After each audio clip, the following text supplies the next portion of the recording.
unta bilang apa? Apakah di tengah jalan kalian kehilangan unta? Kata mereka, iya. Kami kehilangan unta dan kami dengar. Terus orang-orang Quraisy bilang di Mekah, lalu apa yang kalian lakukan?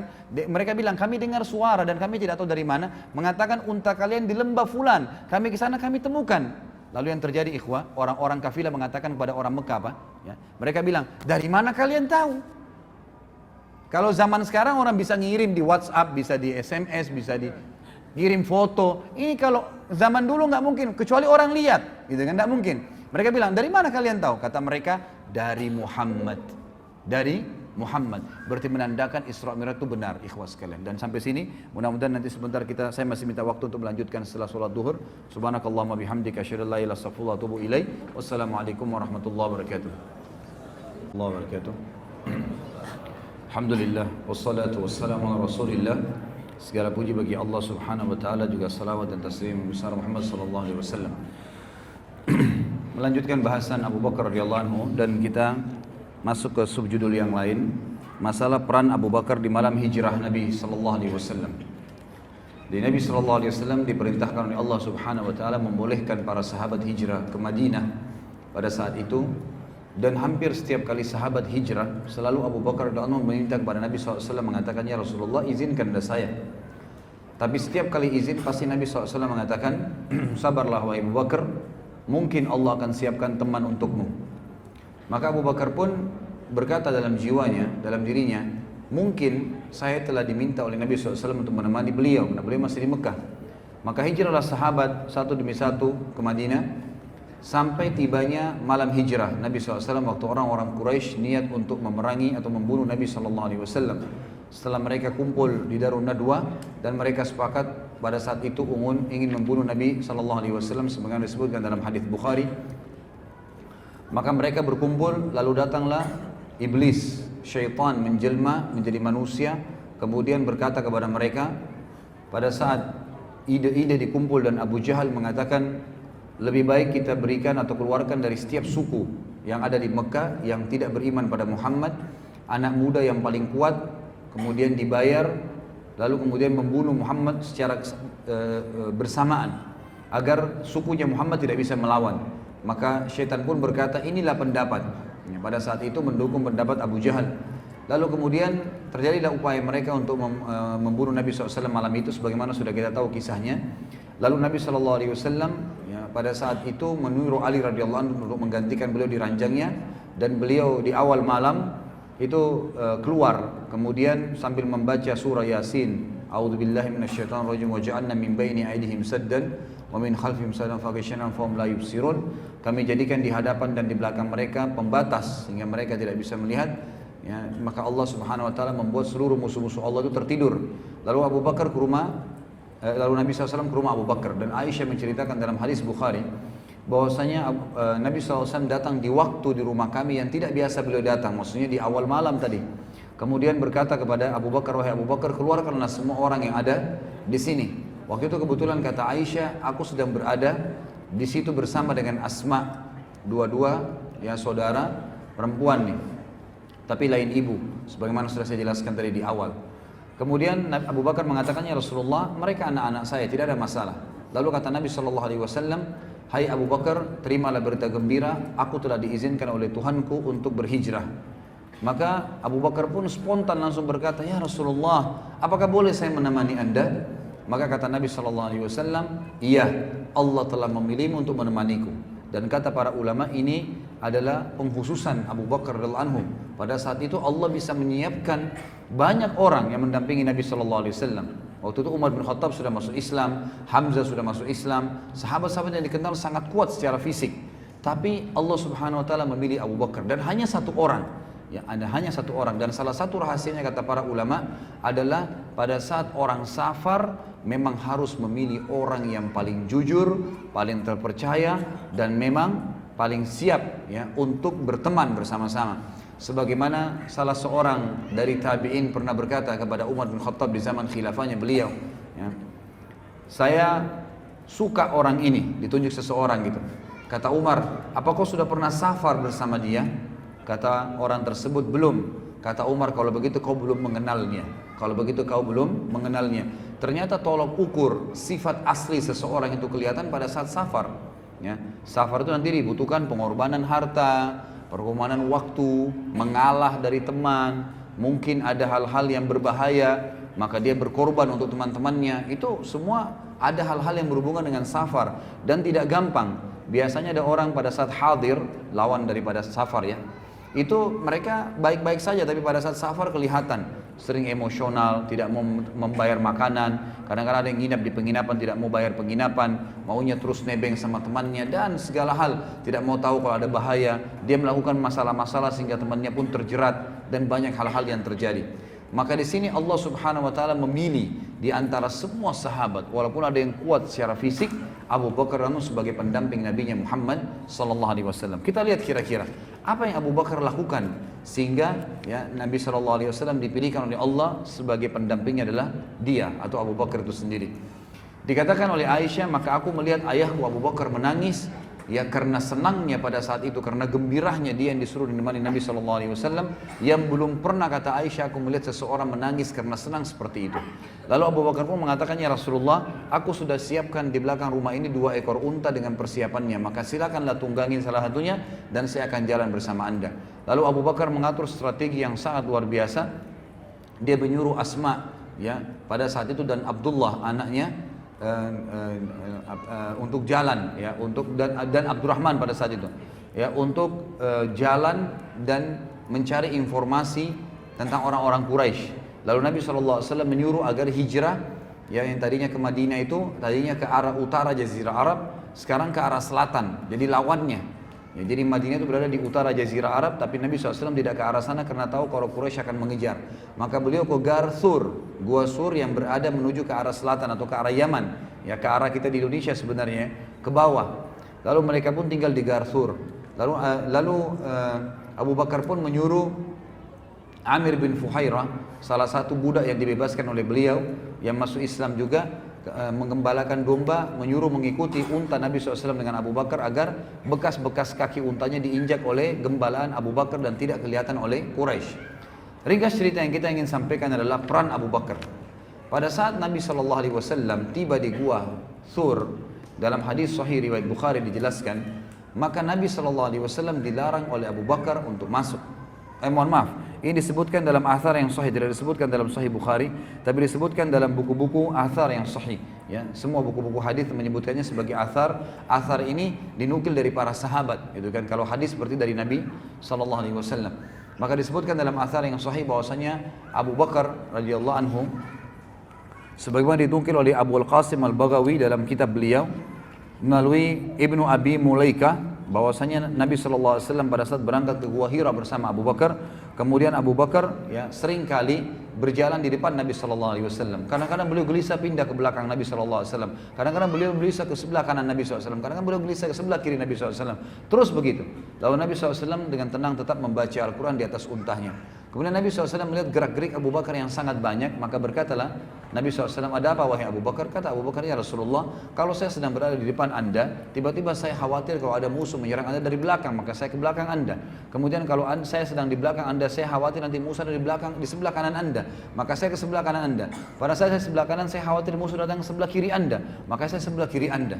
Maka kata Nabi SAW, tenanglah wahai Abu Bakar, sesungguhnya Allah bersama kita.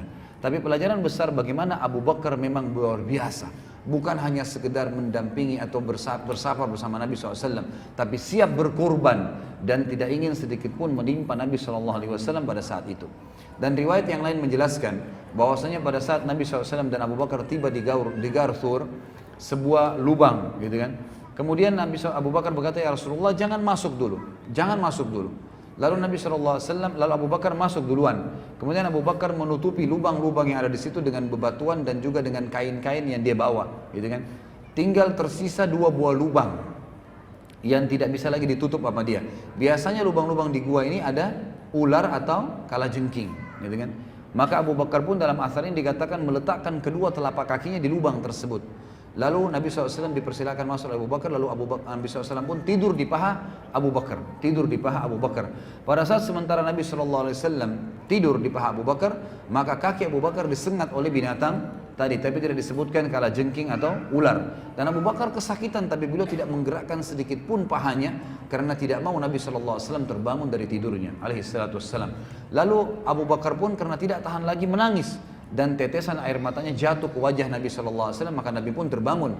Lalu Nabi SAW mengatakan, ada apa wahai Abu Bakar? Abu Bakar berkata, ya Rasulullah, kakiku disengat oleh binatang buas. Maka kata Nabi SAW, angkatlah. Lalu beliau meludahinya dan akhirnya sembuhlah kaki Abu Bakar radhiyallahu anhu. Dan ini sebuah kejadian yang luar biasa dari pada saat safar Nabi SAW bersama Abu Bakar. Kemudian kita pindah, ya, kisah demi kisah, poin demi poin ini, dalam arti kata yang terlibatnya Abu Bakar di situ. Keteladanan agung dari kejadian perang Badar, dan ini sudah saya jelaskan tadi sedikit mukaddimahnya, disebutkan dalam Tarikh Khulafa. Ya, Tarikh Khulafa ini sebuah buku yang masyhur berbicara tentang khalifah-khalifah Islam. Didukil sebuah athar bahwasanya Ibnu Sirin berkata, Abdurrahman ibn Abi Bakar yang saya bilang tadi belum sempat masuk Islam di Mekah, lalu sempat ikut dengan pasukan Quraisy di Badar. Kemudian dia berkata waktu masuk Islam kepada ayahnya, sungguh aku melihatmu mengincarku, tapi aku selalu menghindarimu. Aku tidak mau membunuhmu. Abu Bakar berkata, adapun aku, jika engkau mengincarku, maka aku akan menghadapimu dan aku akan membunuhmu. Ya, dalam hadis ini disebutkan bagaimana peran Abu Bakar radhiyallahu anhu memberikan pelajaran kepada kita semua, bahwasanya kalau dalam peperangan maka tidak ada urusannya lagi dengan masalah anak. Juga di perang Badar sempat dapat pujian, ya, dari Nabi SAW bahwasanya Jibril dan Mikail, dua malaikat ini mendampingi Abu Bakar dan Ali, dua sahabat Nabi radhiyallahu anhuma. Sebagaimana disebutkan di dalam riwayat Imam Ahmad dan Hakim, dan dia berkata inilah hadis yang sanadnya sahih. Dan juga Az-Zahabi mengisyaratkan hadis ini hadis sahih sesuai dengan syarat Imam Muslim, di mana Abu Shalih Al-Hanafi dari Ali radhiyallahu anhu, dia berkata, dikatakan kepada Ali dan Abu Bakar di perang Badar oleh Nabi SAW, ma'a ahadikuma Jibrilu wa ma'al akharu Mikail wa Israfil malakun azim yashhadul kital au qala yashhadus saf. Jibril bersama salah seorang dari kalian berdua, sedangkan Mikail bersama yang lainnya. Israfil adalah malaikat yang sangat besar, dia ikut menyaksikan peperangan. Atau Nabi SAW bersabda, hadir dalam barisan bersama pasukan mujahidin. Dan ini menunjukkan bahwasanya dua sahabat ini punya kedudukan mulia karena didampingi oleh dua malaikat yang merupakan pimpinan malaikat dan wakilnya. Jibril adalah pimpinan para malaikat dan Mikail adalah wakilnya, dan ini termasuk malaikat yang tidak akan binasa sebagaimana disepakati jumhur ulama sampai hari kiamat nanti. Yang masuk dalam firman Allah Subhanahu wa taala, a'udzubillahi minasyaitonir rajim. فَإِذَا نُفِخَ فِي الصُّورِ فَصَعِقَ مَنْ فِي السَّمَاوَاتِ وَالْأَرْضِ إِلَّا مَنْ شَاءَ اللَّهُ. Al-ayah. Kalau seandainya ditiup sangkakala yang pertama, maka semua yang di langit dan di bumi akan sa'iq. Sa'iq itu akan mati kecuali yang Allah inginkan. Kata para ulama tafsir, yang diinginkan adalah Jibril, Mikail, Israfil. Ini malaikat-malaikat yang tidak akan kena sangkakala tersebut, tidak mati. Begitu pula bidadari dan bidadari di surga, dan juga penjaga dari surga dan neraka dari malaikat, Malik dan juga Ridwan. Kemudian juga disebutkan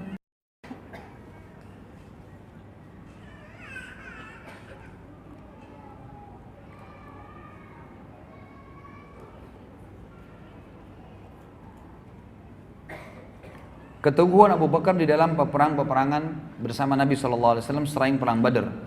Ibnu Qayyim al-Jauzi berkata, Abu Bakar berkata, begitu teguh layaknya gunung pada saat perang Uhud di sisi Rasulullah SAW dan melindungi beliau SAW.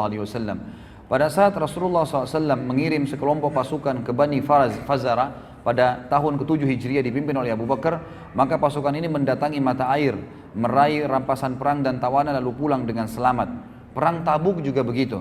Perang yang sangat sulit bagi kaum muslimin, panji muslimin dipegang oleh Abu Bakar. Jadi Abu Bakar ini bukan karena mertua Nabi SAW, bukan karena hanya sahabat yang dituakan kemudian tidak dikasih peran, justru diberikan panji peperangan. Dan kita sudah tahu di zaman dulu, ikhwah dan akhwat sekalian, kekuatan pasukan itu ada di panji peperangan, jadi ada di benderanya.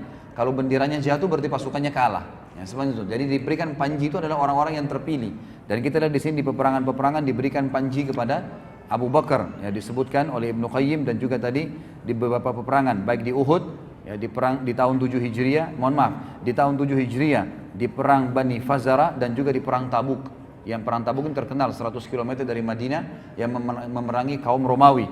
Kemudian perang Hunain juga, di mana kaum muslimin pada saat itu sempat terpecah belah dan orang yang paling pertama berkumpul di sisi Nabi SAW pada saat Nabi mengatakan, Ana nabiyyu la kadhib, ana ibnu Abdul Muttalib. Ya, saya adalah Nabi yang benar, tidak perlu kalian ragu, dan saya adalah anaknya Abdul Muttalib. Maka halumma ilayya, berkumpullah kepada kalian, kepada saya. Pada saat itu orang-orang muslim banyak bersebar, gitu kan. Lalu Abu Bakar datang dan orang pertama menemui Nabi SAW. Kemudian Abu Bakar juga disebutkan ya, kedudukan beliau pada saat Sulhu Hudaybiyah. Sulhu Hudaybiyah ini adalah kesepakatan antara Nabi SAW dengan orang-orang Quraisy. Waktu itu Nabi SAW mengajak sekitar 1.000 orang sahabat untuk haji. Ya, untuk haji. Pas tiba di Hudaybiyah, orang-orang Quraisy Mekah tahu. Dan ini terjadi tahun 7 Hijriah. Pada saat itu mereka tahu bahwasanya Nabi SAW akan haji, maka ditahanlah di Hudaybiyah, tidak boleh muslimin masuk. Lalu diutuslah salah satu tokoh Quraisy untuk datang dan mengadakan perdamaian. Ditulislah perdamaian tersebut di depan Nabi SAW bersama Abu Bakar dan sahabat-sahabat Nabi yang lain. Semua sahabat-sahabat Nabi termasuk Umar waktu itu marah, ya, sempat marah dengan orang-orang Quraisy dan sempat menyampaikan kepada Nabi SAW, ya Rasulullah, dalam hadis Bukhari berkata, ya, dikatakan. Sebentar, saya lihat ini diriwayatkan Imam Bukhari, iya, dalam kitab Asy-Syurut, ya, bahwasanya Umar pernah berkata kepada Nabi SAW, ya Rasulullah, bukankah anda Rasulullah? Kata Nabi SAW, iya. Bukankah kita benar? Kata Nabi SAW, iya. Bukankah orang-orang Quraisy itu salah, kafir? Kata Nabi SAW, iya. Baik, kenapa kita harus mengalah? Kenapa harus kita biarkan agama kita terhina? Karena orang-orang Quraisy itu memberikan syarat, ikhwas kalian, bahwasanya muslimin tidak boleh masuk Mekah tahun ini, tahun depan. Dan tidak boleh ada peperangan selama 10 tahun. Mereka harus pulang dalam kondisi sudah berihram, pulang, dan itu penghinaan, gitu kan? Maka Umar berkata, ya Rasulullah, kenapa kita harus diam? Perangi aja mereka. Kata Nabi SAW, saya benar utusan Allah dan saya tidak bisa melanggar apa yang telah Allah perintahkan. Pasti, kata Umar, bukankah ya Rasulullah anda janji kami akan masuk ke Mekah dan tawaf? Kata Nabi SAW, benar, tapi apakah saya janjikan kepadamu, hai Umar, kau akan tawaf tahun ini? Kan tidak. Tapi pasti Umar, setelah tahun ini kau akan masuk tawaf di situ, gitu kan? Lalu Abu Umar pun masih merasa kesel, maksudnya, ya Rasulullah, ayo kita perang gitu. Dan para sahabat-sahabat pun pada saat itu juga berharap begitu. Jumlahnya 1.000 banyak, walaupun tidak bawa senjata gitu. Lalu dia datang kepada Abu Bakar. Abu Bakar waktu itu tidak hadir pembicaraan antara Umar dengan Nabi SAW. Abu Bakar pun lalu datangi oleh Umar. Umar berkata, hai Abu Bakar, bukankah Rasulullah, bukankah ini Muhammad benar utusan Allah? Kata Abu Bakar, iya. Bukankah kita dalam keadaan benar? Abu Bakar mengatakan iya. Jadi di sini ulama mengatakan, lihatlah persamaan pendapat Nabi SAW dengan Abu Bakar tanpa Abu Bakar lihat. Abu Bakar ucapin, ini betul-betul karena kejujurannya dan sidiknya terhadap wahyu Allah. Maka berkata Umar, bukankah ya mereka dalam keadaan sesat dan kafir? Kata Abu Bakar, iya. Baik, kenapa kita tinggal diam? Kenapa kita nggak perangin mereka? Gitu kan? Lalu kata Abu Bakar mengatakan, dia adalah utusan Allah dan dia tidak mungkin melanggar perintah Tuhannya. Jadi subhanallah, apa yang Nabi ucapkan Abu Bakar ucapin, padahal Abu Bakar tidak tahu Nabi ucapin itu, gitu kan? Di kemah yang berbeda. Lalu kata Umar, baik, bukankah Muhammad SAW, Nabi Muhammad telah menjanjikan kepada kita akan tawaf? Kata Abu Bakar, benar, tapi apakah kau dijanjikan tahun ini, hai Umar? Tidak, tapi kau pasti akan masuk dan tawaf setelah tahun ini. Subhanallah, kata Umar, aku tidak menemukan seseorang yang sama dengan Nabi SAW seperti Abu Bakar, gitu kan? Lalu setelah itu, ternyata tahun depan ada pengkhianatan terjadi oleh orang-orang Quraisy dan akhirnya Nabi SAW menyuruh tahun 10 Hijriah itu untuk pembebasan kota Mekah, dan akhirnya Umar pun masuk ke Mekah tawaf bersama para sahabat. Dan Umar berkata, saya baru menyadari bahwasanya memang pendapat Allah dan Rasulnya jauh lebih benar, dan saya merasa bersalah dengan perbuatan tersebut. Tapi di sini pelajaran bagaimana kesamaan pendapat Abu Bakar dengan Nabi Sallallahu Alaihi Wasallam. Kemudian kita masuk isyarat-isyarat Nabi SAW tentang khilafahnya Abu Bakar setelahnya. Jadi tidak dipilih orang lain, cuma Abu Bakar saja. Sebagaimana disebutkan di dalam riwayat Bukhari, disebutkan dalam Sahih Bukhari, bahwasanya Jubair bin Mut'im dari ayahnya, dan ia berkata, seorang wanita datang kepada Nabi SAW dan beliau memintanya untuk kembali lagi kepadanya. Maka wanita itu berkata, bagaimana kalau saya kembali nanti setelah anda meninggal, aku tidak menemui anda sudah meninggal. Kata Nabi SAW, maka engkau menemui Abu Bakar. Illam tajidini fa'ti Abu Bakar. Kalau engkau tidak menemuiku nanti, aku sudah meninggal, kau kembali, datangilah Abu Bakar. Ini kata ulama isyarat yang sangat jelas, Abu Bakar mereka akan menjadi khalifah setelah Nabi SAW. Ibnu Hajar berkata dalam Fathih, menjadikan hadis ini dalil yang menunjukkan bahwasanya Abu Bakar merupakan khalifah setelah Nabi SAW adalah sahih dan benar. Tetapi hanya sebuah isyarat saja, memang tidak menunjukkan secara langsung. Tapi yang jelas, riwayat ini menjelaskan memang setelah Nabi SAW meninggal, maka Abu Bakarlah yang diangkat oleh para sahabat. Kemudian juga, waktu Nabi SAW akan meninggal dunia, dalam riwayat yang sahih, riwayat ini disebutkan oleh Imam Bukhari dan juga Imam Muslim, bahwasanya Nabi SAW sempat pingsan dan berkata kepada Aisyah, wahai Aisyah, perintahkanlah Abu Bakar agar menjadi imam sholat. Maka Aisyah mengatakan, ya Rasulullah, Abu Bakar orang yang suka, yang lembut dan suka menangis, maka carilah orang lain, coba perintahkan Umar saja. Lalu Nabi SAW pingsan. Kemudian Aisyah mendatangi Hafsah lalu berkata, wahai Hafsah, katakanlah kepada Nabi SAW, kalau Abu Bakar itu orang yang suka nangis, suruh ayahmu saja Umar bin Khattab yang lebih jelas suaranya, gitu kan? Suruh dia jadi imam. Maka waktu Nabi SAW sadar, Hafsah pun, ya Nabi SAW mengatakan, wahai Aisyah, sudah jalan kan belum berita saya? Hafsah mengatakannya, Rasulullah, sama perkataan Aisyah, Abu Bakar orang yang suka menangis, baka, lembut hatinya. Jadi dia suka kalau dengan air pasti nangis, suruh Umar saja. Maka kata Nabi SAW, mah la antunna sawahibu Yusuf, muru Abu Bakar fayusalli bin nas. Sungguh salah pendapat kalian. Ya, mah itu seperti menghardik ya. Sungguh kalian wanita sama dengan teman-temannya Yusuf. Maksudnya orang-orang wanita yang pernah memuji-muji Yusuf. Pikirannya hanya ke situ saja, sekitar itu. Ragu dalam menegakkan kebenaran atau meyakini kebenaran. Perintahkan Abu Bakar yang akan menjadi pengganti orang. Menggantiku sholat. Maka akhirnya Abu Bakar pun menggantikan Nabi SAW untuk sholat. Kemudian dalam riwayat lain, juga riwayat Bukhari, dari Aisyah radhiyallahu berkata, Rasulullah SAW bersabda ketika beliau sakit, Ud'i li Aba Bakrin wa akhaka hatta aktuba kitaban fa inni akhafu an yatamanna mutamanna wa yaqulu qail ana aula wa ya'ba Allah wal mu'minuna illa Aba Bakr. Hadis ini riwayat Bukhari. Terjemahannya, panggilkan ayahmu wahai Aisyah dan saudaramu Abdurrahman sehingga aku bisa menulis sebuah surat, karena aku khawatir ada orang yang berharap dan berkata aku lebih berhak untuk menggantikan Nabi Muhammad SAW, padahal Allah dan orang-orang beriman menolak ya, kecuali Abu Bakar. Dan ini jelas isyarat dari Nabi SAW bahwasanya Abu Bakar adalah pengganti beliau. Kemudian kita masuk pada saat meninggalnya Nabi SAW. Bagaimana keteguhan Abu Bakar? Jadi pada saat muslimun sudah berhasil menaklukkan Ummul Qura pada tahun 8 Hijriah, Mekah takluk di tangan kaum muslimin. Dan pada tahun 9 para delegasi orang-orang Arab mulai datang dan mengucapkan syahadat, gitu kan. Kemudian Nabi SAW sempat membentuk pasukan, ya, pasukan dipimpin oleh Usama bin Zaid, gitu kan. Dan di dalam pasukan itu ada Abu Bakar dan Umar. Kemudian Nabi SAW sempat berkata kepada Usama, wahai Usama, kalau kau izinkan maka keluarkanlah Abu Bakar. Abu Bakar dikeluarkan dari pasukan lalu menemani Nabi SAW. Pasukan ini tujuannya untuk menyerang Romawi. Ya, pada saat itu dan pasukannya besar, sekitar berjumlah 7.000 orang. 7.000 dari mujahidin yang keluar pada saat itu. Maka pada saat Nabi SAW sempat sakit waktu itu, kemudian orang-orang ya khawatir dengan Nabi SAW, maka Abu Bakar pun dari pasukan tadi kembali menemani Nabi SAW, melihat keadaan Nabi SAW, dan pagi harinya Nabi sempat sehat dan Abu Bakar sempat jadi imam dan Nabi sempat keluar menjadi makmum di belakangnya. Kemudian Nabi SAW kembali istirahat dan sakit keras. Setelah itu Nabi SAW meninggal dunia.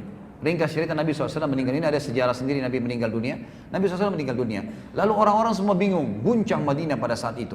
Guncang Madinah. Sampai Umar bin Khattab pun menghunuskan pedangnya sambil berkata, tidak ada orang yang boleh mengatakan Muhammad telah mati. Kalaupun dia pergi, dia pingsan, maka Tuhannya akan mengembalikannya. Kalau ada yang mengucapkan, maka saya akan tebas lehernya. Maka orang-orang semua tambah takut. Bingung Nabi SAW meninggal, Umar pun juga dengan tegas teriak-teriak seperti itu, dan orang tahu siapa Umar, sahabat terdekat Nabi SAW juga setelah Abu Bakar. Maka Abu Bakar pun datang kemudian melihat wajah Nabi SAW, kemudian melihat ternyata Nabi SAW sudah meninggal dunia. Lalu beliau mengecup keningnya sambil berkata, ya Rasulullah, Allah tidak akan menyatukan dua kematian lagi untukmu dan engkau tidak akan sedih setelah hari ini. Lalu Abu Bakar pun keluar sambil mengucapkan kalimat yang luar biasa, sebagaimana dinukil dalam riwayat-riwayat yang sahih, berkata kepada Umar, wahai Umar, orang yang bersumpah. Lalu Umar sempat geram, tidak tahu kalau Abu Bakar yang bicara. Umar mengatakan, aku pun tetap mengatakan, siapa yang mengatakan Muhammad mati, aku akan tebas lehernya. Maka Abu Bakar berkata, wahai Umar, ala rizkika, tenanglah, ya, berhenti. Maka Umar mengatakan, pada saat ada suara lebih tegas lagi di belakang saya pun balik, ternyata Abu Bakar, maka saya tenangkan diri saya. Lalu Abu Bakar mengatakan radhiyallahu anhu kalimat yang masyhur, disebutkan dalam, ya, sebuah riwayat yang sahih dinukil oleh Imam Bukhari. Abu Bakar mengatakan, ala man kana ya'budu Muhammadan sallallahu alaihi wasallam fa inna Muhammadan qad mat wa man kana ya'budu Allah fa inna Allah hayyun la yamut wa qala innaka mayyitun wa innahum mayyitun wa qala wa ma Muhammadun illa rasulun qad khalat min qablihi ar-rusul afa in mata aw qutila anqalabtum ala aqabikum wa man yanqalib ala aqibihi falan yadurra Allah syai'a wa sayajzil syakirin. Kata Abu Bakar, siapapun yang menyembah Muhammad SAW, maka ketahuilah Muhammad telah mati. Dan siapa yang menyembah Allah, Allah itu hidup dan tidak akan pernah mati. Serta Abu Bakar membaca firman Allah yang berbunyi, wahai Muhammad, kau pasti mati dan semua juga akan mati setelahmu. Serta firman Allah, Muhammad tidaklah kecuali seorang rasul yang telah berlalu sebelumnya rasul-rasul Allah. Kalau dia mati atau terbunuh di medan perang, maka apakah kalian akan meninggalkan agama Allah? Siapa yang meninggalkan agamanya Allah, maka tidak akan membahayakan bagi Allah, dan Allah akan memberikan balasan bagi orang-orang yang bersyukur. Kata Umar, waktu ayat ini Abu Bakar baca, saya tiba-tiba tersungkur atau menungkurkan kaki saya ke tanah dan menangis dengan tidak bisa tertahan lagi karena menyadari benar Rasulullah SAW telah meninggal, dan seakan-akan ayat ini belum pernah saya dengarkan sebelumnya.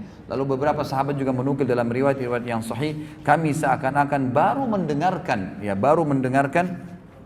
ayat tersebut setelah dibaca oleh Abu Bakar radhiyallahu anhu. Kemudian pada saat itu Abu Bakar, ya, dibaiat oleh orang-orang Madinah. Waktu itu sempat simpang siur nih, siapa yang akan dibaiat. Orang-orang Ansar sempat kumpul di Bani Thaqifah. Kemudian mereka mengatakan, ayo kita memimpin, ya, Sa'ad ibn Ubadah, pemimpin mereka, kita pilih jadi khalifah.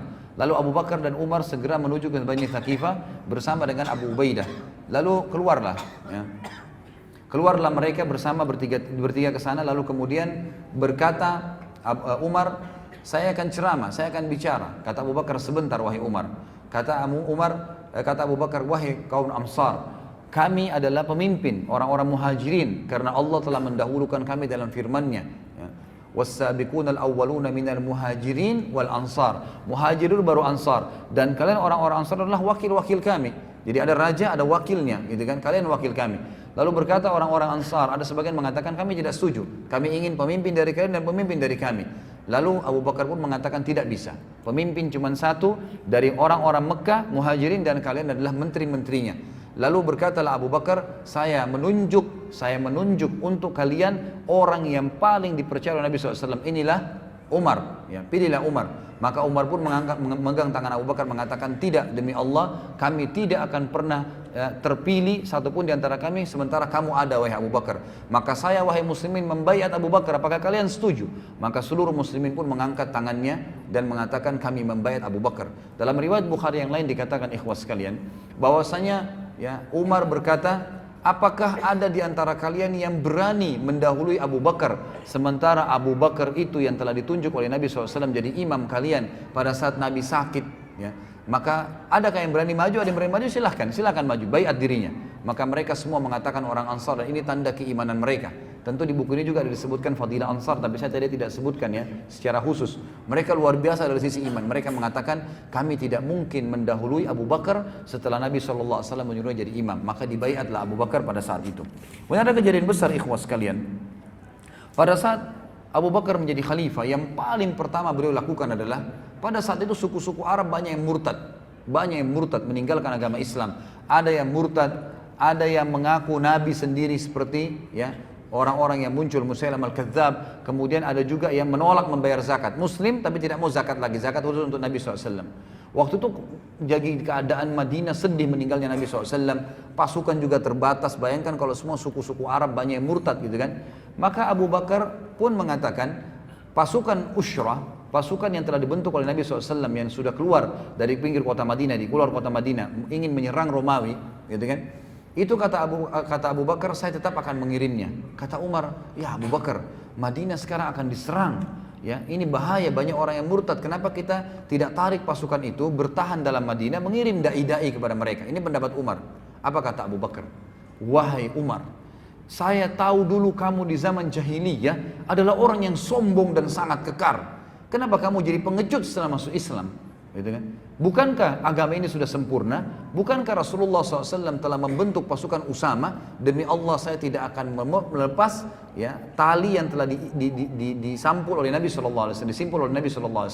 Maka saya tetap akan utus pasukan tersebut dan tetap akan menyerang apa yang telah Nabi SAW suruh serang. Maka kata Umar, saya tidak melihat kecuali Allah telah membuka dada Abu Bakar. Maka pasukan pun tersebut keluar. Lalu apa yang terjadi ikhwah sekalian? Seluruh suku-suku Arab yang dilewati oleh pasukan Usama bin Zaid ketakutan gitu kan, dan mereka berkata, pasukan sebanyak ini 7.000 orang tidak akan keluar dari Madinah, dari sarangnya, kecuali di dalam sarangnya pasti lebih banyak pasukannya, padahal sebenarnya lagi lemah Madinah.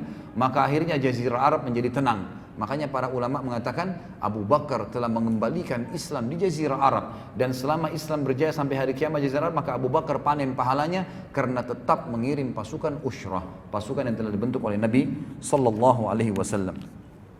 Kemudian kita lihat pada saat Abu Bakar jadi khalifah, ikhwas sekalian, apa khutbahnya, apa yang disampaikan, dan mana khalifah-khalifah kita sekarang, yang mana presiden-presiden kita yang berkata seperti ini, ya, perkataan yang luar biasa. Sekali lagi Abu Bakar tidak punya ijazah ikhwah, khusus masalah ekonomi, masalah politik, tidak ada sama sekali. Yang ada kitabullah wa sunnati Rasul sallallahu alaihi wasallam, itu saja. Kitab yang dibaca cuma satu, Al-Quran, ini rujukannya dan mengikuti sunnah Nabi sallallahu alaihi wasallam. Tidak ada yang lain, ini di atas segalanya.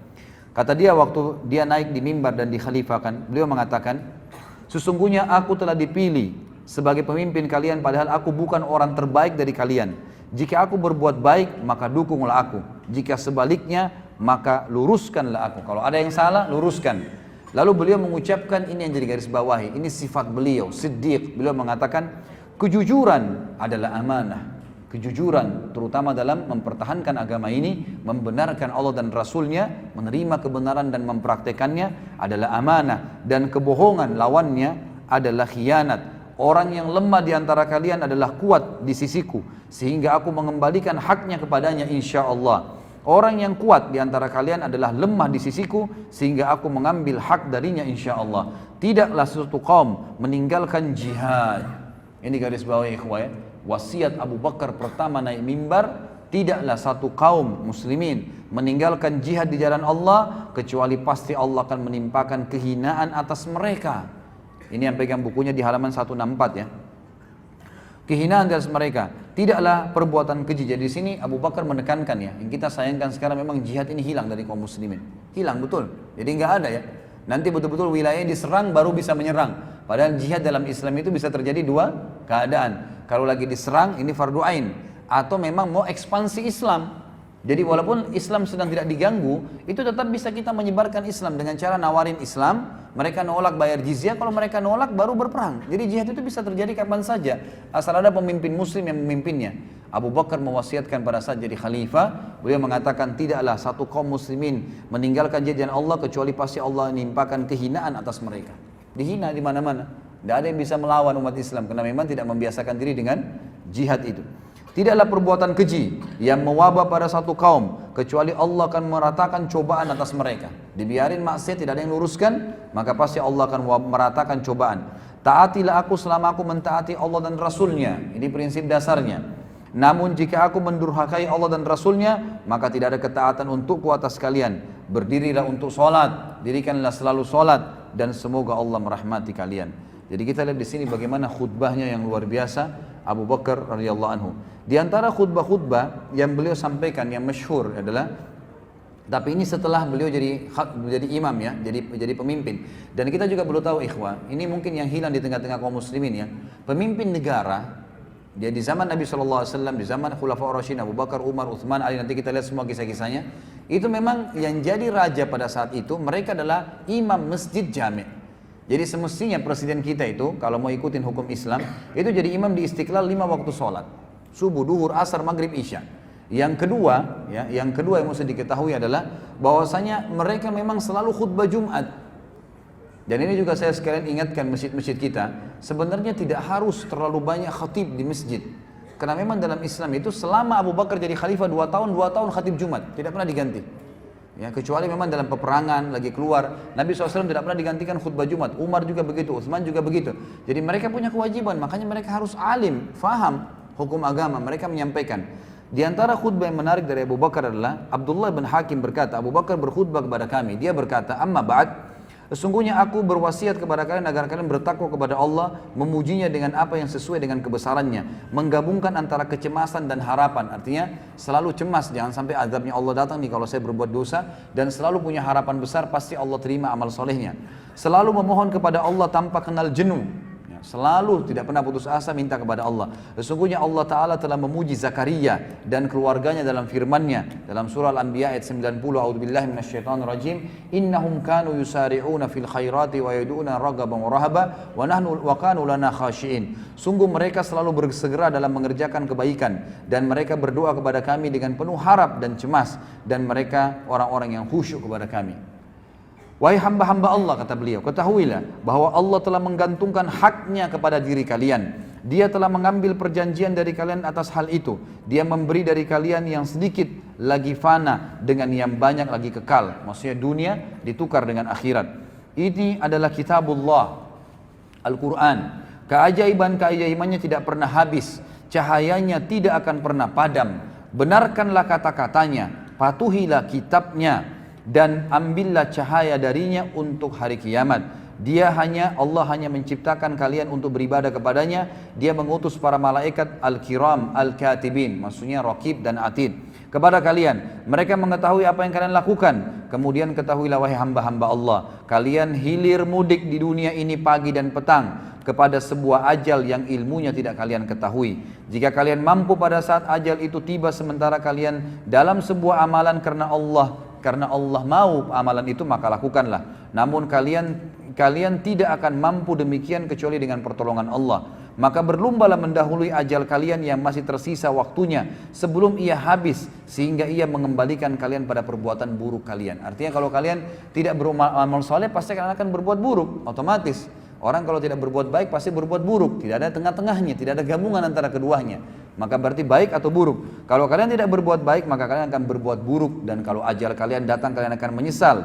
Sesungguhnya suatu kaum menyerahkan ajal mereka kepada orang lain dan mereka melupakan diri mereka sendiri. Sayang sekali beliau bilang, banyak sekali orang gitu kan, yang menyerahkan hidupnya, serang orang, ribut, ya, menyerang orang lain, menyusahkan orang lain, tapi seakan-akan gampang membunuh orang, tapi dia lupa dia pun akan mati ajalnya.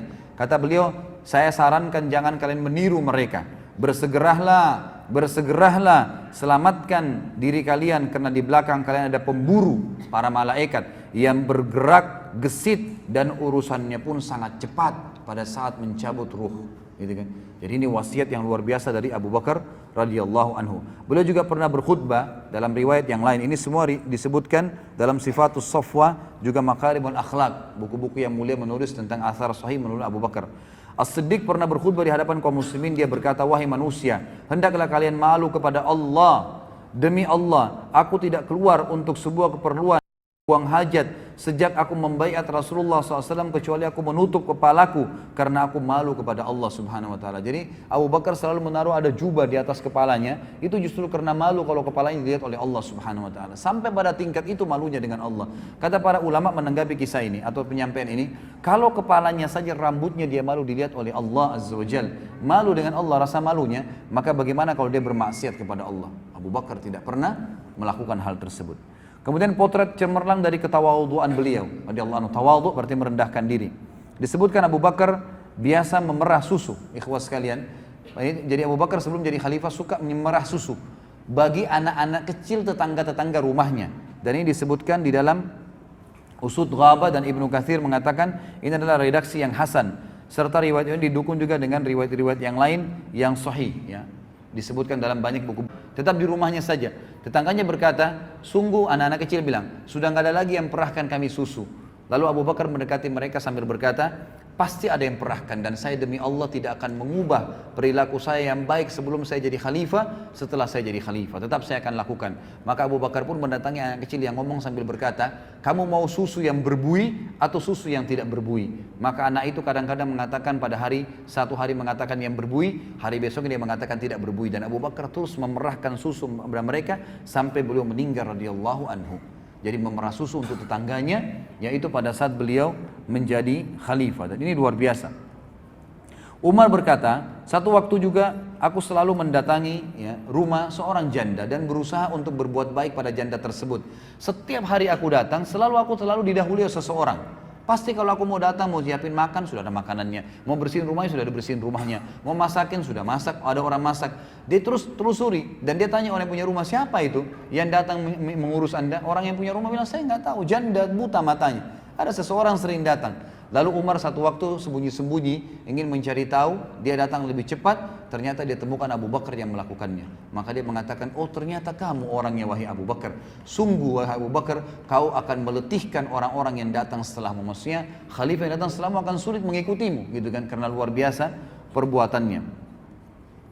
Kemudian Abu Bakar juga pernah waktu mengutus pasukan, disebutkan di dalam hadis yang diriwayatkan Baihaqi dan juga ini diriwayatkan oleh Ibnu Asakir, ya, dengan sanad yang hasan bahwasanya Sa'id bin Musayyib seorang tabi'in berkata, ketika Abu Bakar radhiyallahu anhu mengirim bala pasukan tentara ke Syam, dia mengangkat Yazid bin Abi Sufyan, Amr bin As dan Syurahbil bin Hasanah sebagai panglima perang, dan mereka semua bertiga mengendarai kuda, sementara Abu Bakar waktu itu jadi khalifah berjalan kaki di samping kuda-kuda mereka. Lalu mereka bertiga berkata, Abu Bakar mengantar sampai ke Thaniyatil Wada, tempat pintu keluarnya Madinah. Maka mereka berkata, wahai khalifah Rasulullah, anda berjalan kaki sementara kami berkendaraan. Maka Abu Bakar menjawab, sesungguhnya aku berharap pahala dari Allah karena langkah-langkahku di jalan Allah.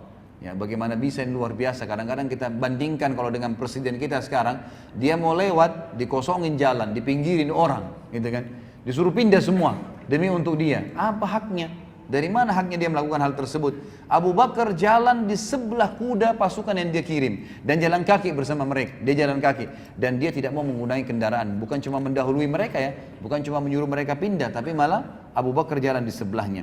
Bahkan di dalam hadis lain dikatakan Abu Bakar berkata, aku ingin agar langkah-langkahku ini walaupun aku tidak hadir bersama kalian di medan perang, dicatat pahala oleh Allah Subhanahu wa taala, sebagaimana Nabi sallallahu alaihi wasallam menyebutkan di dalam hadis, setiap langkah di jalan Allah akan diberikan 1000 pahala, dihapuskan 1000 dosa dan diangkatkan 1000 derajat di surga nanti. Ini contoh daripada Abu Bakar. Kemudian contoh yang lain dari keadilan Abu Bakar. Tadi itu adalah ketawaduan. Keadilan Abu Bakar radhiyallahu anhu dikatakan bahwasanya Abu Bakar oleh Aisyah radhiyallahu anha dalam hadis yang sahih riwayat, ya, disebutkan oleh Ibnu Sa'ad dalam At-Tabaqat dengan sanad yang sahih bahwasanya Aisyah berkata, ayahku Abu Bakar membagi fai. Fai ini ikhwas sekalian, pendapatan negara.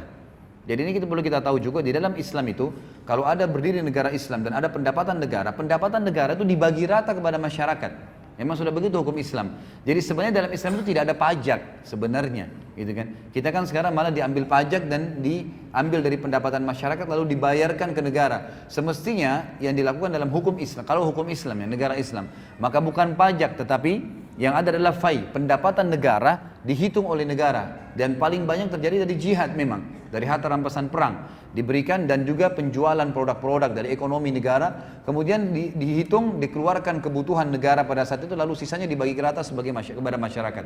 Dan Abu Bakar kata Aisyah radhiyallahu anha membagi rata fai. Kalau di tahun pertama beliau memberikan kepada setiap hamba sahaya 10 bagian. Ya, di sini tidak disebutkan 10 dirham atau 10 dinar, intinya dibagi 10. Dan diberikan juga kepada orang yang bebas 10, wanita 10, laki-laki 10. Dan di tahun kedua beliau memberikan masing-masing 20 tanpa membedakan satu sama yang lainnya. Jadi Abu Bakar di sini membagi rata dengan keadilannya. Kemudian juga sifat wara, ini saya cuplik satu-satu saja ikhwah. Sifat wara ini artinya, wara itu begini. Wara itu adalah sifat di mana seseorang lebih peka, hati-hati menjaga pelanggaran oleh Allah di jalan Allah SWT. Seperti kalau anda pernah ikutin ceramah saya, pernah saya sampaikan kisah Imam Nawawi. Imam Nawawi itu pernah menjaga waraknya pada saat tetangganya kehilangan kambing. Imam Nawawi tidak membeli kambing sebulan. baik kambing hidup atau beli daging kambing. Karena khawatir jangan sampai kambing yang dia beli di pasar, daging atau masih hidup itu adalah kambing tetangganya yang dicuri. Tidak mau makan kambing gara-gara khawatir, itu namanya wara'. Hati-hati sekali, jangan sampai makan yang haram.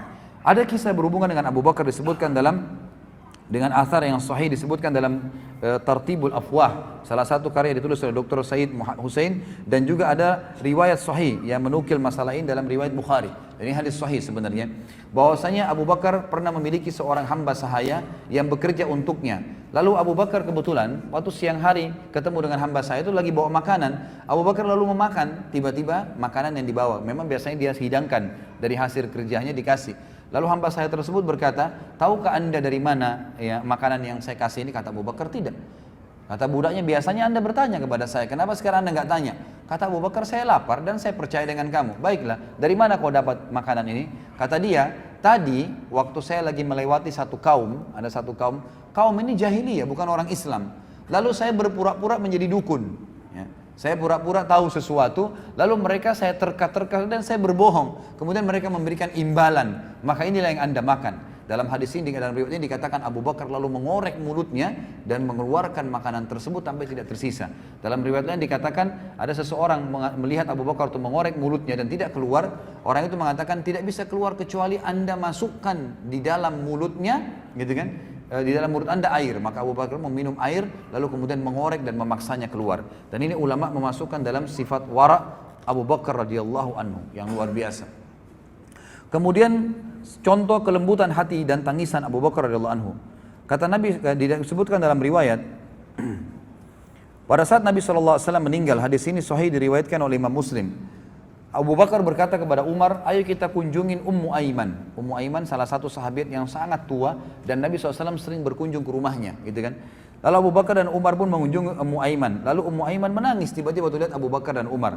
Kata Abu Bakar dan Umar, kenapa anda menangis wahai Ummu Aiman? Bukankah dengan matinya Rasulullah SAW berarti Allah memilihkan yang terbaik untuk beliau? Kata Ummu Aiman, saya tidak menangis karena Rasulullah SAW telah meninggal, karena itu memang pasti yang terbaik dari Allah untuk beliau, tapi saya menangis karena sekarang wahyu telah terputus dari langit. Jadi kita sudah tidak tahu lagi apa yang akan terjadi. Memang agama ini sudah sempurna, tapi sudah terputus wahyu. Maka Ummu Aiman menangis dan Abu Bakar serta Umar pun menangis seketika pada saat itu. Kemudian contoh zuhud, ya, Abu Bakar radhiyallahu anhu. Abu Bakar terkenal dengan kezuhudannya. Disebutkan di dalam riwayat Al-Hakim dan Bazzar bahwasanya Zaid bin Arqam berkata bahwasanya Abu Bakar meminta air, lalu seseorang datang membawa bejana berisi air dan madu. Ketika mendekatkan di mulutnya, dia menangis dan membuat orang-orang di sekitarnya menangis. Kemudian dia diam. Jadi Abu Bakar untuk mau minum, minta jadi khalifah, didatangkan segelas air dan ada madunya, dicampur madu. Waktu beliau mau minum, beliau menangis, gitu kan. Ini kan minuman yang enak sekali, air sama madu gitu kan. Beliau menangis, lalu beliau diam. Sedangkan yang lain tetap menangis, karena melihat kadang-kadang ada orang yang tiba-tiba mau minum terus nangis terisak-isak karena sedih. Kita mungkin bisa ikut nangis ya, karena sedihnya orang tersebut. Maka orang sekitarnya menangis, melihat Abu Bakar menangis. Lalu Abu Bakar pun kemudian dia kembali ya, mau meminum, pada saat mau masuk di mulutnya menangis lagi. Begitu terus 2 kali sampai 3 kali. Lalu Abu Bakar, ya, lalu mereka bertanya, apa yang membuatmu menangis wahai Amir Mukminin? Abu Bakar berkata, aku pernah bersama Nabi SAW. Aku melihat beliau mendorong sesuatu, ada minuman dikasih, beliau mendorongnya tiba-tiba dan aku melihatnya. Lalu beliau berkata, menjauhlah dariku, menjauhlah dariku. Padahal aku tidak melihat apapun. Maka aku bertanya kepada Nabi SAW, ya Rasulullah, aku melihatmu mendorong minuman tersebut padahal aku tidak melihat siapapun. Kamu tidak mau meminum itu. Untuk apa kamu menolaknya? Maka kata Nabi SAW, tadi dunia menampakkan diri dengan apa yang ada padanya. Maka aku berkata kepadanya, menjauhlah dariku. Maka ia pun menjauh. Dia dunia berkata, demi Allah, jika engkau bisa luput dariku, maka orang yang datang sepeninggalmu tidak akan sanggup menghindariku. Maka Abu Bakar berkata, aku khawatir jika dunia itu menimpahku, maka itulah yang membuat aku menangis. Jadi sampai menangis dengan khawatir jangan sampai dunia menjadi tempat ya beliau bergantung. Kemudian kita sudah tahu juga tadi pasukan Usama sudah saya jelaskan, ya ini juga ada disebutkan oleh penulis. Kemudian sikap Siddiq dalam perkara memerangi orang-orang murtad, ya. Di sini Nabi SAW juga atau Abu Bakar sudah saya jelaskan tadi bagaimana ya menitik beratkan akan memerangi orang-orang yang murtad dan akhirnya berhasil memerangi orang-orang yang murtad. Kemudian ada juga Siddiq adalah orang yang paling pertama mengumpulkan Al-Quran. Setelah terjadi perang dengan Musailam al-Kadzab dan dimenangkan oleh pasukan muslimin, terdapat 700 hafid Quran dari sahabat yang terbunuh. Maka Abu Bakar dan Umar pun khawatir, 700 orang bukan jumlah yang sedikit. Lalu mereka pun berdua memanggil seorang sahabat Nabi yang mulia. Pada saat itu adalah yang menerima wahyu, Zaid bin Thabit radhiyallahu anhu. Maka mereka berdua berkata, Abu Bakar berkata, wahai Zaid, kumpulkanlah Al-Quran yang telah jatuh di batang, yang telah tertulis itu kan, tapi waktu wahyu turun di atas pelapa-pelapa kurma, di tulang-tulang unta, di kulit-kulit unta, gitu kan, itu di batu-batu, kumpulin semuanya. Dan di hati-hati manusia, maksudnya orang yang menghafalnya, disatukan di satu tempat agar tidak hilang dan orang mudah menghafalnya. Maka Zaid sempat berkata, tapi saya ragu, bukankah Rasulullah tidak pernah mengumpulkannya? Zaid mengatakan, Abu Bakar terus meyakinkan saya sampai saya yakin itu adalah sebuah perbuatan yang baik. Lalu Abu Bakar pun mengumpulkan Al-Quran. Dan kata para ulama, kalau seandainya Abu Bakar tidak mengumpulkan Al-Quran pada saat itu, maka bisa jadi Al-Quran tetap Allah jaga, tapi hanya dari lisan penjaga atau penghafal-penghafal saja. Dan itu bisa saja terjadi kesalahan. Tapi dengan izin Allah, Allah memudahkan Abu Bakar mengumpulkan Al-Quran dan akhirnya terjaga sampai kepada kita pada hari ini. Kemudian yang paling besar dalam hidupnya Abu Bakar radhiyallahu anhu yang beliau panen pahala yang luar biasa adalah beliau mengangkat Umar bin Khattab sebagai khalifah. Beliau menulis wasiat pada saat itu. Pada saat beliau akan meninggal dunia, beliau sempat mengatakan atau memanggil Utsman bin Affan. Ya, pada saat itu Utsman bin Affan ini sebagai katibnya, sekretarisnya, gitu ya. Katanya Abu Bakar mengatakan, wahai Utsman, tulislah dengan menyebut nama Allah yang Maha Pengasih lagi Maha Penyayang. Bismillahirrahmanirrahim. Ini adalah yang diwasiatkan Abu Bakar bin Quhafa di akhir hayatnya ketika hendak meninggalkan dunia dan mulai masuk ke alam akhirat, di mana di sana orang kafir akan beriman, orang fajir akan menjadi yakin. Maksudnya orang kafir sudah hilang kafirnya hari kiamat. Oh iya ya benar, dia akan beriman tapi nggak bermanfaat lagi. Orang fajir, orang ahli maksiat yang tidak percaya kepada Allah akan yakin pada saat itu di akhirat. Dan orang yang berdusta pasti akan membenarkan tentang akhirat. Sungguh aku mengangkat atas kalian. Kemudian Abu Bakar pingsan. Abu Bakar itu sempat demam selama 15 hari. Sebagian ulama sejarah mengatakan kemungkinan Abu Bakar demam ini masih pengaruh daripada sengatan binatang buas, ya, kalajengking atau ular di gua Thur pada saat hijrah bersama Nabi SAW, dan Allah ingin menutup hidupnya Abu Bakar dengan pahala yang besar dengan matinya disengatnya oleh hewan tadi, muncul dan demam selama 15 hari. Kemudian Abu Bakar pingsan, maka Utsman pun melanjutkan dengan sendiri mengatakan, aku mengangkat atas kalian Umar bin Khattab. Lalu ketika Abu Bakar siuman bangun, dia berkata, bacakanlah kepadaku wahai Utsman. Utsman membacakan kepadanya, kemudian dia bertakbir dan berkata, aku melihatmu khawatir orang-orang akan berselisih jika aku wafat dengan pingsanku ini. Utsman berkata, benar. Abu Bakar berkata, semoga Allah membalasmu dengan kebaikan atas jasa baikmu kepada Islam dan kaum muslimin. Artinya, apa yang kau tulis tadi, aku mewasiatkan untuk Umar bin Khattab, memang itu yang saya mau tulis, tapi saya pingsan. Kamu menulisnya dan semoga Allah membalasmu dengan kebaikan pada saat itu. Maka kata para ulama, semua pembebasan wilayah-wilayah Persia, Romawi, miliaran orang yang sampai Islam sekarang di Asia, semuanya di seluruh dunia ini itu sebab ekspansi yang dilakukan oleh Umar bin Khattab. Dan Umar bin Khattab diangkat oleh khalifah, oleh Abu Bakar radhiyallahu anhu, dan itu disetujui oleh kaum muslimin. Maka ini berarti jelas Abu Bakar mendapatkan pahalanya. Kemudian kita bicara masalah kematian Abu Bakar radhiyallahu anhu. Dan kita tutup dengan ini ikhwas sekalian, saatnya berpisah dengan beliau radhiyallahu anhu. Aisyah berkata, pada saat Abu Bakar radhiyallahu anhu mau meninggal, beliau sempat sakit selama 15 hari dan tidak menghadiri sholat serta meminta agar Umar menggantikannya. Serta yang paling sering mendampingi Abu Bakar adalah Utsman bin Affan. Lalu disebutkan juga bahwasanya Abu Bakar pada saat akan meninggal dunia berkata kepada Aisyah di dalam hadis yang sahih, wahai Aisyah, sesungguhnya engkau adalah orang yang paling aku cintai dari keluargaku. Sebelum ini aku telah memberimu sebuah kebun, dan aku ragu, dalam hatiku masih ada ganjalan, kayaknya ini nggak bisa aku berikan kepada kamu sendiri. Maka aku wasiatkan kepadamu agar engkau kembalikan kepada ahli waris. Kalau aku meninggal, bagi rata. Kata Aisyah, baiklah, aku akan jalankan wahai ayahku. Lalu Abu Bakar berkata juga dalam riwayat yang lain, pada saat dia akan meninggal, dia mengatakan, sejak kami memegang urusan kaum muslimin, kami tidak pernah makan 1 dinar atau 1 dirham pun milik mereka. Tidak pernah ambil dari muslimin 1 dirham dan 1 dinar, tidak pernah. Tetapi kami telah makan makanan mereka yang telah dibuang kulitnya dalam perut kami. Maksudnya yang mereka hidangkan buat kami, ya udah. Tapi kalau khusus menetapkan bayaran muslimin bayar, nggak pernah sekali 1 dirham ataupun 1 dinar yang diambil. Kami memakai pakaian kasar mereka di tubuh kami. Kami tidak mempunyai sedikit maupun banyak dari harta fai, rampasan perang kaum muslimin, kecuali hamba sahaya Habasyah dan seekor unta penyiram serta sepotong kain saja. Jadi Abu Bakar cuma mengambil dari harta rampasan perang pun. Jadi beliau hidup dari harta kerjanya sendiri ya, kebun-kebun kurmanya sendiri. Itu beliau tidak miliki kecuali seorang hamba sahaya. Itu pun hamba sahaya setelah beliau meninggal beliau wasiatkan kembalikan kepada khalifah setelahku Umar bin Khattab. Juga seekor unta dipakai menyiram ya, ditaruh di atas punggungnya, itu 2 gentong besar untuk menyiram pohon-pohon kurma. Juga diberikan kepada Umar setelahku, dan bebaskanlah aku darinya, serta ini sepotong kain yang sempat aku diberikan pada saat aku jadi khalifah, kembalikan, aku tidak ingin sama sekali. Maka pada saat Umar dengar, Umar pun menangis sambil berkata, sungguh Abu Bakar telah membuat orang yang datang setelahnya lelah, tidak bisa mengikutinya, dan Abu Bakar ingin melepaskan dirinya dari masalah-masalah yang memberatkannya pada hari kiamat. Akhirnya pada saat dia meninggal, ikhwas sekalian radhiyallahu anhu, kita dengarkan bagaimana statement yang mulia disampaikan oleh Ali. Mohon maaf ini agak panjang, saya bacain sedikit, mungkin sekitar selembar setengah ya. Tapi ini riwayat yang luar biasa, dan ini sekaligus meluruskan pemahaman orang-orang Syiah yang banyak menganggap bahwasanya Ali membenci Abu Bakar atau sebaliknya. Kita bisa lihat bagaimana Ali menamakan anaknya yang meninggal, yang banyak terbunuh di Karbala pun bernama Abu Bakar dan Umar. Ya, bagaimana bernama Abu Bakar dan Umar, dan juga Hasan dan Husain memberikan nama anak-anak mereka dengan Abu Bakar dan Umar.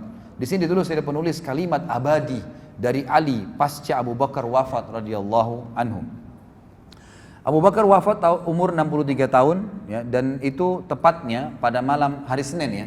Hari Senin belum meninggal, malam Selasa 22 Jumadil Akhir tahun 13 Hijriah ya. Aisyah sempat berkata pada saat akan meninggal dunia Abu Bakar sempat berkata, malam apa Rasulullah SAW meninggal?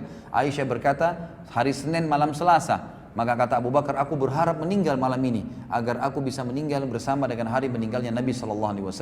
Maka Abu Bakar pun meninggal pada saat itu, dan sebelum meninggal dia juga sempat mengatakan, dengan apa kalian membungkus dan mengkafani Nabi SAW? Maka kata Aisyah, 3 helai kain suhulia dari Yaman, jadi kain putih dari negeri Yaman. Maka kata Abu Bakar, aku memiliki baju gamis ini, ada baju panjang beliau.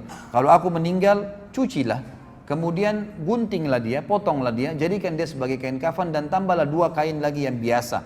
Lalu kata Aisyah, ya ayahku, ini kan sudah usang, baju ini sudah usang, nggak bisa, kami ganti yang baru. Kata Abu Bakar, ya, orang hidup lebih pantas mendapatkan yang baru. Ini hanya untuk menunggu di alam kubur, nggak perlu yang baru. Jadi pakai baju yang tua. Ya, pada saat beliau dikafani radhiyallahu anhu. Beliau meninggal umur 63 tahun ya, sebagaimana meninggalnya Nabi SAW, dan beliau meninggalkan istri dan anak-anak semuanya dalam keadaan beriman kepada Allah, termasuk kedua orang tuanya. Dan beliau pada saat meninggal dimandikan oleh Asma binti Umais, istri beliau yang terakhir ya radhiyallahu anhum ajma'in. Dan ini juga diambil hukum bahwasanya bolehnya laki-laki dimandikan jenazahnya oleh istrinya, dan sebaliknya istri memandikan suaminya. Dan juga dalam hadis Bukhari dikatakan, kata Nabi SAW pada saat menjelang meninggal, wahai Aisyah, aku pusing kepalaku, sakit. Aisyah mengatakan, ya Rasulullah, aku juga sakit kepala. Kata Nabi SAW, tidak usah khawatir wahai Aisyah, kalau kau meninggal sebelum saya akan kafani kamu, saya akan mandikan kamu, dan saya akan kafani kamu. Kalau aku meninggal lebih dulu, kaulah yang memandikan dan mengkafani aku, sebagaimana disebutkan dalam hadis Bukhari. Kalimat Ali yang mulia adalah dari Usaid bin Safwan, ia berkata, ketika Abu Bakar wafat, jasadnya ditutup dengan kain. Madinah berguncang dengan isak tangis mirip pada saat wafatnya Nabi SAW. Dia berkata, Ali bin Abi Thalib pun datang, lalu berdiri di atas ya, tempat diletakkannya jenazah Abu Bakar, di mana Abu Bakar wafat. Dia berkata, semoga Allah merahmatimu wahai Abu Bakar. Engkau adalah orang yang paling dekat dengan Rasulullah SAW. Ini perkataan Ali radhiyallahu anhu. Teman akrab beliau, tempat beliau berkeluh kesah, orang kepercayaan beliau, pemegang rahasia beliau, dan penasehat beliau. Engkau adalah orang pertama yang masuk Islam, orang yang paling ikhlas imannya, orang yang paling kokoh keyakinannya, orang yang paling takut kepada Allah, orang yang paling berjasa dalam agama Allah, orang yang paling menjaga Rasulullah sallallahu alaihi wasallam, orang yang paling peduli kepada Islam, orang yang paling baik persahabatannya, orang yang paling banyak keunggulannya, orang yang paling utama kepulauannya, orang yang paling tinggi derajatnya, orang yang paling dekat wasilahnya, maksudnya pendekatannya kepada Allah SWT, orang yang paling mirip dengan Rasulullah SAW pada akhlak dan perilakunya, orang yang paling mulia kedudukannya, paling tinggi di sisi beliau, paling mulia di sisi beliau. Semoga Allah membalasmu atas kebaikanmu kepada Rasulullah SAW dan kepada Islam dengan balasan yang terbaik. Perlu kita tahu ikhwah, pada saat jenazah Abu Bakar diletakkan ini, orang-orang pada kumpul semua nih, dengan Ali lagi berbicara, ini berbicara di depan jenazahnya Abu Bakar, dan orang semua dengar, jadi orang semua terdiam mengikutinya. Engkau membenarkan Rasulullah SAW pada saat orang-orang mendustakan beliau. Di sisi beliau engkau ibarat penglihatan dan pendengaran. Allah Ta'ala menamakanmu dalam kitabnya As-Siddiq, sebagaimana Allah berfirman dalam surah Az-Zumar ayat 33. Jadi dari riwayat ini ulama mengambil pendapat bahwasanya memang istilah Siddiq itu datangnya dari Allah Subhanahu wa taala kepada beliau. Sebagaimana firman Allah ini, a'udzubillahi minasyaitonir wallazi jaa'a bis-sidqi wa saddaqa bihi, dan orang-orang yang membawa kebenaran dan membenarkannya. Ayat ini turun kepada Abu Bakar. Engkau memberikan hartamu kepada beliau sallallahu alaihi wasallam pada saat orang-orang menahannya. Engkau menyertai beliau dalam bahaya pada saat mereka memilih untuk duduk. Engkau adalah sahabat beliau yang paling mulia dalam kondisi sulit. Engkau adalah satu dari dua orang ketika keduanya dalam gua. Engkau adalah orang yang menerima ketenangan, kawan beliau dalam hijrah, khalifah beliau dalam agama Allah dan umatnya, khalifah terbaik ketika mereka murtad. Maka engkau menunaikan tugas yang tidak dilakukan oleh khalifah seseorang nabi pun. Engkau berdiri tegar ketika orang-orang melempeng. Engkau maju ke depan ketika mereka diam. Engkau kuat ketika mereka lemah, dan engkau berpijak di jalan Rasulullah SAW ketika mereka menjauh. Engkau seperti yang disabdakan oleh Nabi Muhammad SAW, lemah badanmu namun kuat dalam agama Allah Ta'ala, bertawadhu dalam dirimu namun agung di sisi Allah, mulia di mata manusia dan besar di sisi mereka. Tidak seorang pun memiliki celah untuk mencelahmu, tidak seorang pun memiliki peluang untuk merendahkanmu, tidak seorang makhluk pun memiliki keistimewaan di sisimu. Orang yang lemah lagi rendah ya, di sisimu adalah orang yang kuat lagi mulia, dan sehingga engkau mengembalikan haknya. Dan orang yang dekat dan orang yang jauh serta orang yang kuat di sisimu, orang yang kuat adalah lemah di sisimu sampai engkau mengambil hal-hal yang benar darinya. Orang yang paling dekat kepadamu adalah orang yang paling taat dan takwa kepada Allah.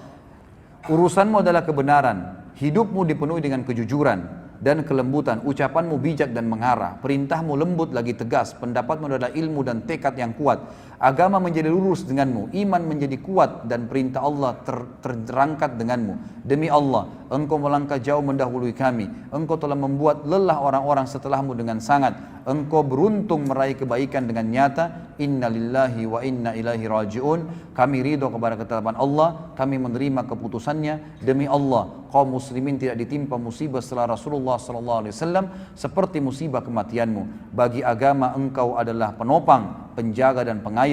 Semoga Allah Subhanahu wa taala mengumpulkanmu dengan Nabi Muhammad sallallahu alaihi wasallam, tidak menghalangi kami dari pahalamu, tidak menyesatkan kami sesudahmu. Orang-orang yang diam, orang-orang semua pada diam sampai Ali menyelesaikan kata-katanya, kemudian mereka menangis sampai suara mereka terdengar. Mereka semua berkata, engkau benar wahai Ali. Ini disebutkan dalam Al-Matalibul Aliyah, dan khabar ini sahih disebutkan juga di dalam Ziyadatu ya, Musnad, Musadda, dan rawi-rawinya semuanya thiqat. Inilah ikhwas sekalian dan akhwat, kehidupan seorang figur yang harusnya dijadikan idola bagi kaum muslimin.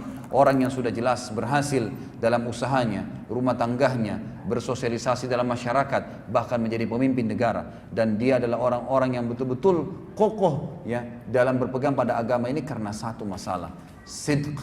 Beliau adalah orang yang meyakini ini adalah kebenaran dan tidak pernah ragu serta menjalankannya. Tidak perlu ditambah dan dikurangi dengan ajaran-ajaran yang lain. Allahu alam. Ini yang bisa kita sampaikan. Semoga Allah SWT memberkahi majelis kita ini dan menjadikan kita orang-orang yang senantiasa menjadikan Umar bin Khattab, Abu Bakar radhiyallahu anhu, dan para sahabat Nabi yang lain sebagai panduan kita. Dan ikhwas sekalian, bacalah terus sejarahnya. Apa yang tadi antum dengar 2-3 jam ini hanya sebagian dari kisah-kisah beliau, dan tetap saya sarankan untuk membacanya dan menjadikannya sebagai tauladan. Mungkin ini saja ikhwas sekalian, dan saya tidak tahu kalau memang masih mau dibuka pertanyaan silahkan, kalau tidak kita tutup. Panitia mana? Ada yang bertanya enggak? Ada pertanyaan ditulis di kertas enggak?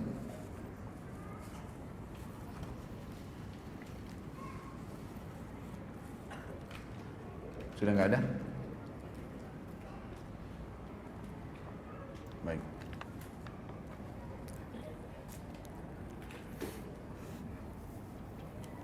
Assalamualaikum Pak Ustaz. Saya Rafa, anak kelas 2 di Bogor. Ini anak kelas 2 SD bertanya, yang sudah besar-besar nggak ada yang bertanya ya.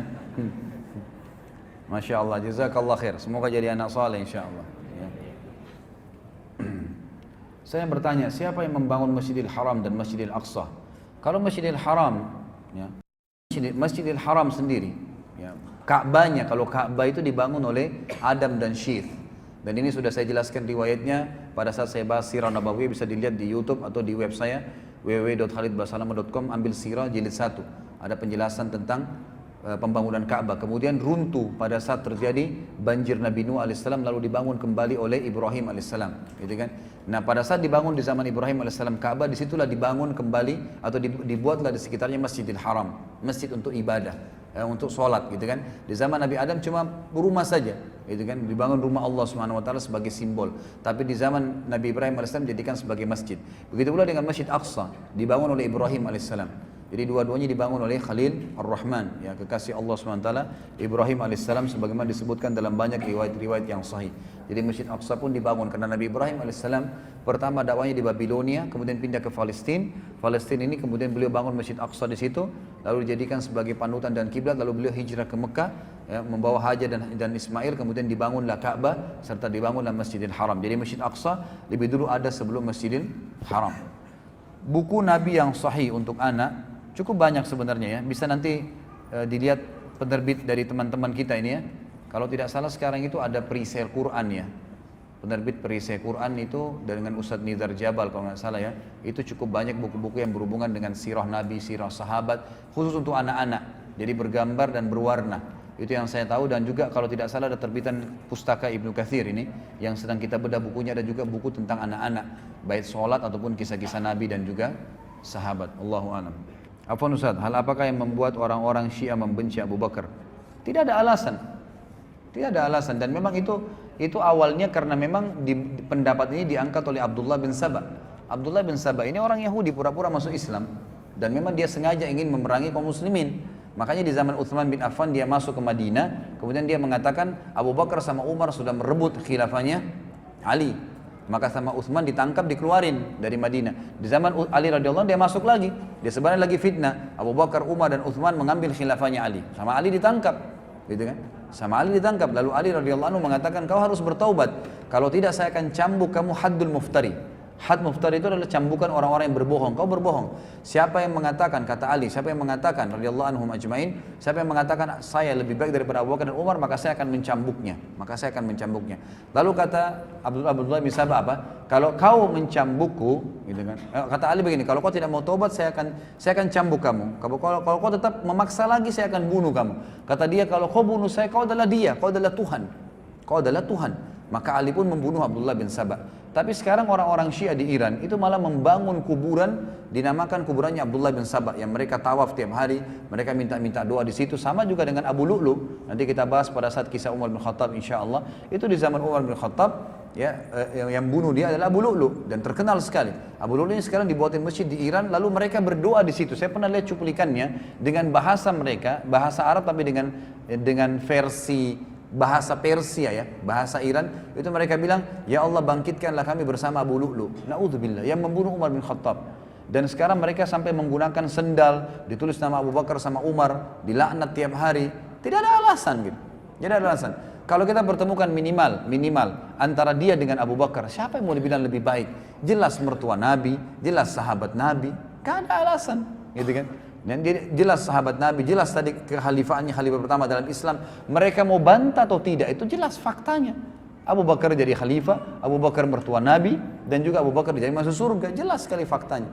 Tapi memang begitulah asasnya, mereka memang mau berusaha untuk jadi orang-orang Yahudi ini berusaha dengan faham Syiah itu untuk menghancurkan Islam melalui dasar pertama, orang-orang pertama yang menerima ajaran dari Nabi SAW siapa? Para sahabat. Jadi sahabat ini yang mau dipangkas sama mereka. Karena kalau sahabat dianggap kafir, maka dari mana kita akan terima riwayat? Sudah nggak ada. Ya begitulah caranya mereka mau menghancurkan Islam. Tapi dengan izin Allah, sebagaimana Allah berkata, "A'udzubillahi minasyaitonir rajim, yuriduna liyutfi'u nurallahi biafwahihim, wallahu mutimmu nuri walau karihal kafirun." Mereka mau memadamkan agama-agama Allah ini dengan mulut-mulut mereka, dengan upaya mereka, tapi Allah pasti akan sempurnakan agamanya. Cahayanya akan sampai kemana-mana walaupun orang-orang kafir itu menolaknya. Dan kata Aisyah waktu ditanya, kenapa ada orang yang mencaci maki Abu Bakar, Umar, dan beberapa sahabat Nabi setelah mereka meninggal? Apa kira-kira hikmahnya gitu? Kata Aisyah, sungguh Allah subhanahu wa ta'ala menyuruh nabinya dan menurunkan dalam kitab Al-Quran agar mereka muslimin memuji para sahabat Nabi sambil seraya berfirman, radhiyallahu anhum wa radu anhu, Allah ridha kepada mereka dan mereka ridha kepada Allah. Lalu mereka mencaci makinya. Demi Allah, kata Aisyah, ini hanya Allah karena ingin memberikan pahala yang besar kepada Abu Bakar dan Umar serta sahabat tabi'in setelah mereka meninggal. Karena dengan dia caci maki maka secara otomatis otomatis akan mendapatkan pahala. Dan sebuah hadis Nabi yang sahih, jelas tadi tidak sempat kita sebutkan, waktu ada orang-orang mencaci maki sebagian sahabat, maka kata Nabi, sahabat mencaci sahabat. Ada orang baru masuk Islam, lalu mereka menyalahkan sahabat-sahabat muhajirin dan ansar yang lama masuk Islam. Apa kata Nabi SAW? La tasubbu ashabi. Jangan coba-coba caci maki sahabatku. Ini sabda Nabi SAW. Ya. Lau anfaqa ahadukum mithlu uhudin dhahaban ma balaga muddi ahadihim. Kalau salah seorang dari kalian berinfak emas semua seperti gunung Uhud besarnya, maka tidak akan pernah bisa mencapai pahala sedekah mereka walaupun satu mud. Satu mud itu cuma seperti satu genggam, ya, telapak tangan. Itu tidak akan bisa dijangkau karena luar biasanya mereka telah hidup bersama Nabi SAW. Dan cukuplah Imam Syafi'i berkata, mungkin kita lihat waktu kita tutup dengan ini. Imam Syafi'i waktu ditanya, apa pendapat anda wahai Imam? Imam Syafi'i turunan Hasan, turunan Nabi SAW yang mulia, terkenal imam madhab. Beliau mengatakan, waktu ditanya oleh murid-muridnya, apa pendapat anda tentang yang terjadi di antara sahabat? Muawiyah sempat berperang sama Ali di Siffin, kemudian nanti kita bahas di masa kejayaannya Ali radhiyallahu anhu ajma'in. Kemudian apa yang hikmah yang diambil dari Ali radhiyallahu anhu pada saat berperang dengan Aisyah di perang Jamal, perang Unta? Apa yang kita harus lakukan? Siapa yang salah, siapa yang benar? Gitu kan? Langsung kata Imam Syafi'i rahimahullah, seorang alim sunni yang faham benar, beliau mengatakan, saya sarankan kalian membaca firman Allah dalam surah Al-Baqarah, A'udzubillahi minasyaitonir rajim, tilka ummatun qad khalat laha ma kasabat walakum ma kasabtum wala tus'aluna amma kanu ya'malun. Setelah Allah SWT ceritakan tentang umat-umat sebelum kita, Allah berkata apa? Itulah umat-umat yang telah berlalu. Mereka telah mendapatkan apa yang mereka lakukan. Kalau mereka buat baik, dapat baik. Sekarang jadi surga, taman-taman surga dari kuburan mereka. Kalau mereka berbuat buruk, mereka sudah disiksa, jadi lubang dari lubang neraka. Dan kalian juga akan diminta pertanggungjawaban atas apa yang kalian lakukan, dan tidak usah repot-repot mencari tahu dan menanyakan perbuatan mereka. Ini pendapat diambil Imam Syafi'i rahimahullah dari ayat Al-Quran yang menceritakan kepada kita tentang keadaan umat-umat sebelum kita.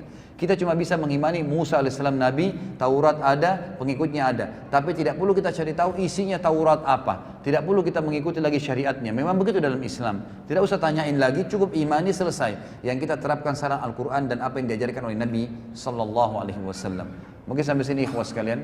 Mudah-mudahan sekali lagi Allah memberkahi majelis kita dan juga menjadikan kita orang-orang yang mengamalkan apa yang telah kita dapatkan, dan semoga Allah Subhanahu wa taala dengan kemahamurahannya ikhwas sekalian menyampaikan derajat siddiq juga kepada kita sebagaimana Allah Subhanahu wa taala menyampaikannya kepada Abu Bakar, dan semoga Allah menyatukan kita dengannya radhiyallahu anhu dan seluruh sahabat di surga firdausnya tanpa hisab. Kalau benar dari Allah, kalau salah dari saya mohon dimaafkan. Subhanakallahumma bihamdika asyhadu an la ilaha illa anta astaghfiruka wa atubu ilaik.